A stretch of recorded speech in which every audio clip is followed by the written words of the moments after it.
ipagpapatuloy natin ang pag-distribute ng Congress on Prayer 2 posters. Dito naman sa San Bartolome Vicariate, simula sa Holy Family Parish, dito po sa Gulod. So, mula po ng bayan ng Novaliches, dun po, galing po dun sa dulo nun, dito po sa Quirino Avenue, bababa po dito sa Pure Gold Junior sa Gulod, at makikita naman po kagad ang sign na Holy Family Parish. So, diretso lang po ng paglalakad. So, sa dulo po nitong kalsadang to, tatagpuan ang parokya ng Holy Family. Marami silang bakery dito. At si Ate Yakult, wait lang. So, bali itong kalsada pong ito na tinatawag natin, ang tinatawag na Villarreal Street. So, mga 5 minutes lang naman po ng paglalakad, makikita niyo na yung krus ng simbahan.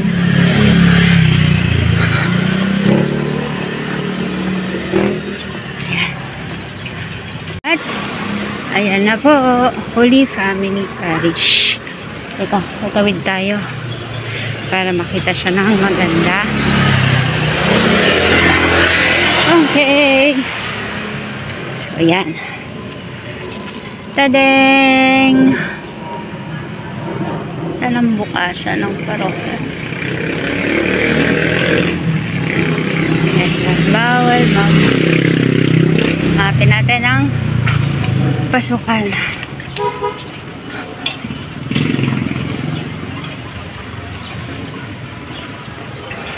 Meron silang holy door, ha? Ito na yung yun. Yun ang pinto. Papasok. Okay. Wow, maliwalas ang simbahan. At tayo nang sit muna tayo. Morning po!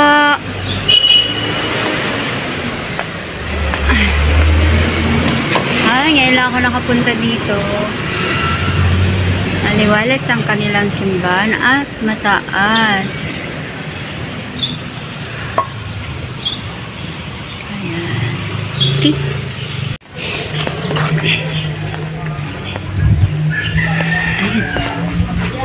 Ayan. Po tayo mas magandang shot. Mas maganda na siya ngayon. Dati, tanda ako, medyo grabby po yung color. At least ngayon, fresh na, tsaka refreshing na yung itsura na. At yun yung kanilang formation hall. Ganda lang kanilang Porta Sancta. Mamaya, pipicturean ko. Ayan. So, tagal na since 2012 ako huling nanggaling dito. At ang laki na ng kinaganda na Holy Family.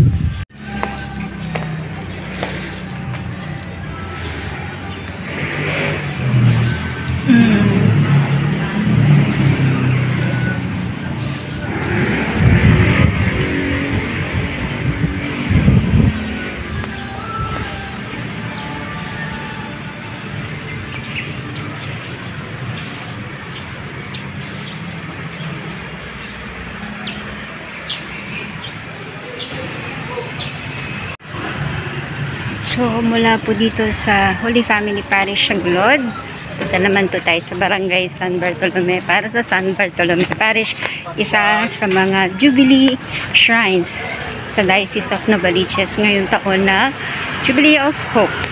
Okay, papunta po ng San Bartolome.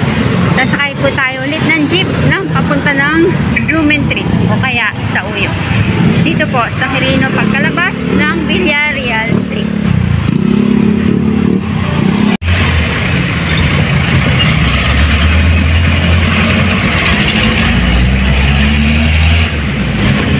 Papunta po ng San Bartolome Parish. Tayo po ay bababa sa Holy Cross. Ito po ang katapat ng Rockville along Quirino Highway. So, ayan, malapit na sa may Colegio de San Bartolome. Makakatapat na yun.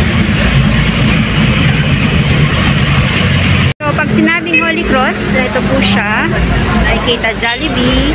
At ayun po sa tapat, ang Rockville Subdivision at ang bakery ng Breadline. Yan, natakpan.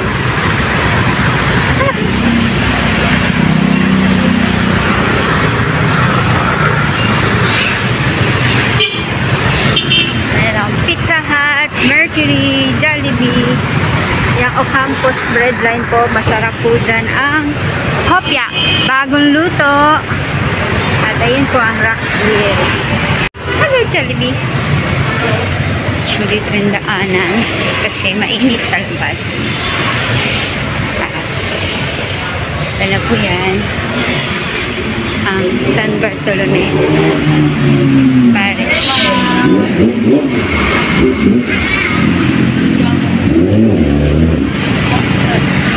Ayan, may bago pala siyang inilagay na pangalan. At ayun po ang Holy Cross Memorial sa likod niya.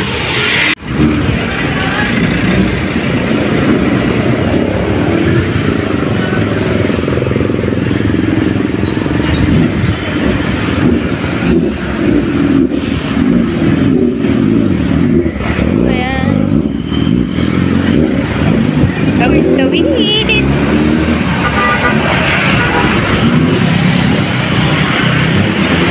Kasi yung barangay ko lang San Bartolome.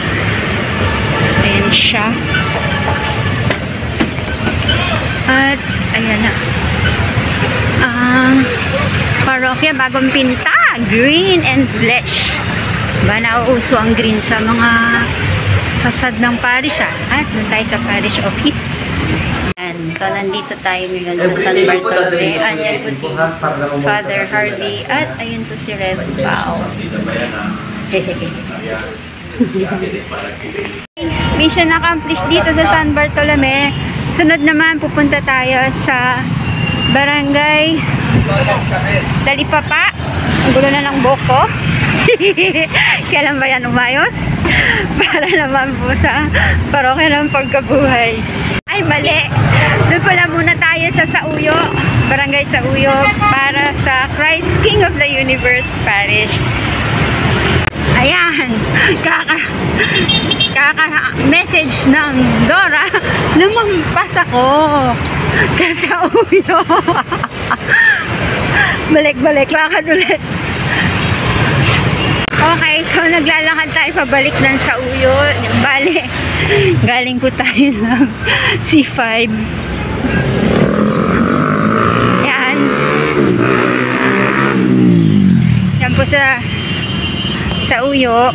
Sasakay po tayo ng tricycle papunta ng Kings Point Subdivision.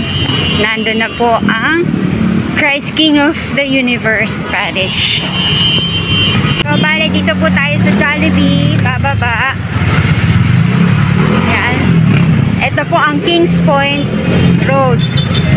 So, lakad tayo papunta sa terminal ng tricycle. Banda sa loob po kasi siya. Madadaanan po itong Delzena Bake Shop. Siyempre, Jollibee at Red Ribbon at 7-Eleven. Lakad lang po konti. Papunta ng terminal at doon tayo sasakay ng tricycle. So, paglalakad lang po doon, pag nakita ang Ever Supermarket, ito pong street na maliit. Ito po yun. Papasukin lang para makasakay ng tricycle.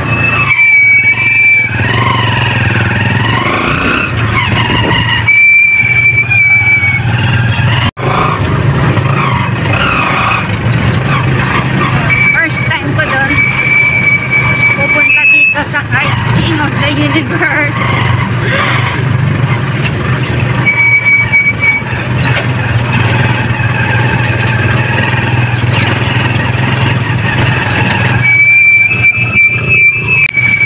Medyo malaki po kasi ang Kings Point Subdivision. So kailangan talaga mag-tricycle at cannot afford to walk. Lalo pat napakainit. So ayan na po tayo sa parokya.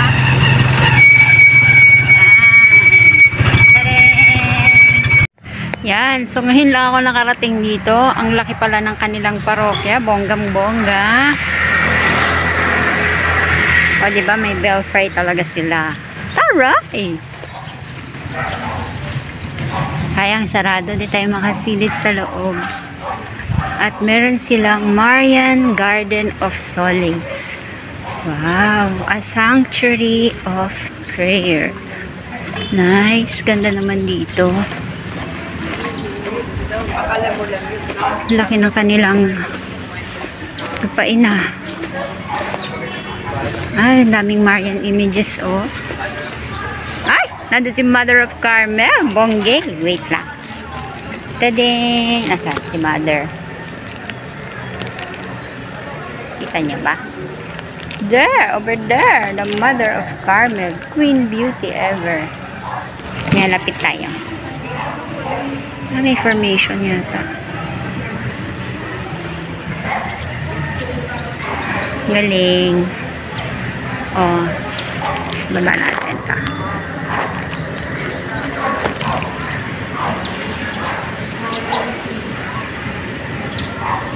Siyempre, makaina ang Christ, King of the Universe. Siyempre, love niya, mama niya. Mama, love, love.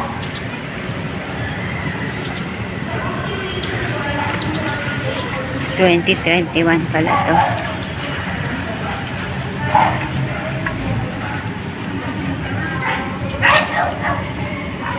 At meron silang Adoration Chapel pala yung nasa ibaba ng belfry. Galing naman. So nice. Pretty. Pretty, pretty.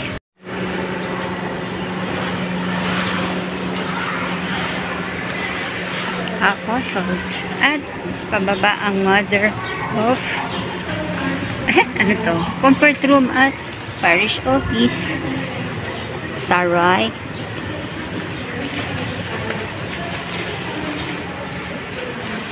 Ganda naman ang office nila.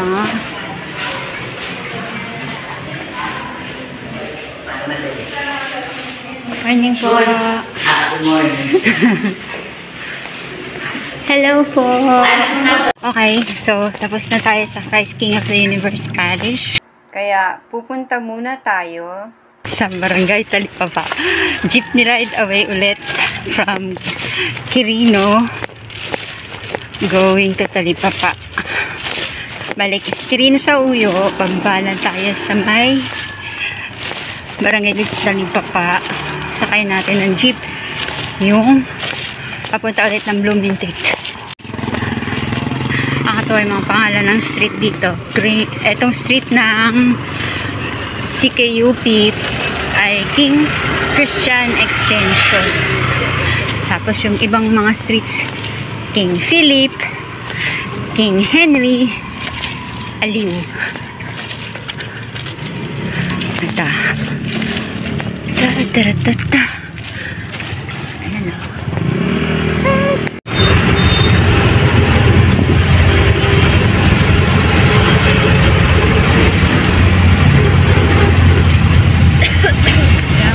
Bababa sa may Walter Mart galing ng Sagyo para makapunta sa parokya ng Banal na Sacramento na nasa JP Ramoy Street. Okay, so sa Bina Market ang baba natin may McDonald's, Jollibee, Chowking, Ever, 7-Eleven. Kasi ito po ang kanto ng JP Ramoy Street. Diretso lang po. Ayan, may sign, Banal, parokya ng Banal na Sacramento. Talipapa.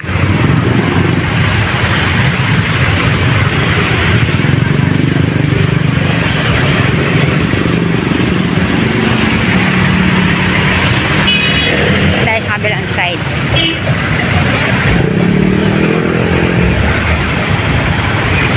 Ayan, Talipapa. Kasi may Talipapa po siya talaga. Ayan. Okay, diretso lang to. Nandun tayo sa parokya ni Father Bobot Clement. So, yan. Dadaan po talaga tayo sa Talipapa. Siguro nung araw, ito lang ang Talipapa sa Novaliches. Well, bukod sa bayan ang Novaliches. Puro palengke. So, ayan. Ayan, di ba? Lapit. Ayan na ulit. Baka matutulog. Diba? Saglit lang. Mga 2 minutes galing sa Quirino. Andiyan na ang parokya. Katapat po siya ng Blessed Sacrament Catholic School na isa po sa mga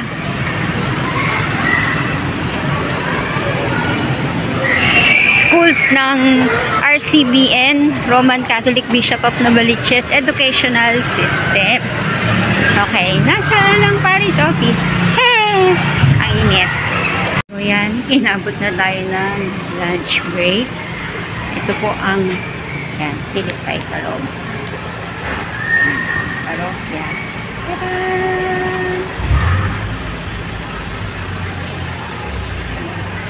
It's a small parish. Simple lang. Dahil inabutan na ako ng lunch break, iniwan ko na lang sa mesa at minessage ko si Father Bobot. Punta na ako ngayon sa parokya ng pagkabuhay sa Barangay Bagbag kay Father Ross de la Cruz. So, ganoon po ulit. Sasakay po tayo ulit ng jeep sa Quirino. So, yun. 2-minute walk lang po galing ng parokya ng Banal na Sacramento. Palabas po ng Quirino Highway na paglalakad. Yan na lang siya. Malapit.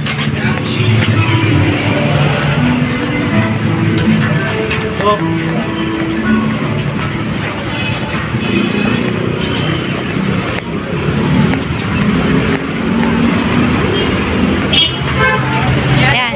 Kagaling ng Sauyo, bali tatawid. Tapos sasakay ng jeep, mga 4 minutes lang, bababa naman sa Petron. Dito po sa Barangay Bagbag. Bali dito sa Pagkabuhay Road. Napapunta naman, ito po siya katapat po ng Jade Blue na gasoline station. Ayan. Yan ang Pagkabuhay Road. Para makapunta po sa parokya ng Pagkabuhay. Nakita mo yung side na yun.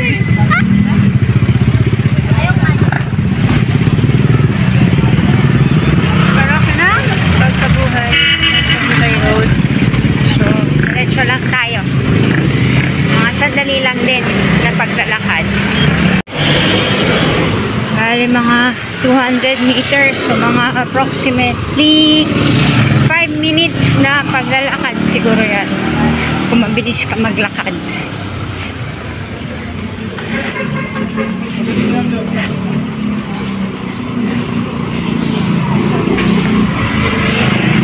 Nakakasalubong tayo mga estudyante kasi malapit lang din po sa parokya ng Pagkabuhay ang Pagkabuhay Catholic School. Isa pa rin po sa mga ayan, andyan na ang parokya. Ito na ang kanyang belfry. Ay, belfry. O tama, belfry. Yung cross. Ano sa taas naman. Isa pa rin po sa schools ng Roman Catholic Bishop of Novaliches Educational System. So, dadaanan dun ang Bagbag Barangay Hall. Ayan. Ayan ang entrance ng simbahan. Sa kanto siya ng Your destination is on the right. o yan, diba? Sabi ni Google Maps. Eto na tayo. Parokya lang. Ay, may misa. Ay, misa na pa tayo. Ayan, Resurrection Catholic School. Santo magpasawalang kamunan.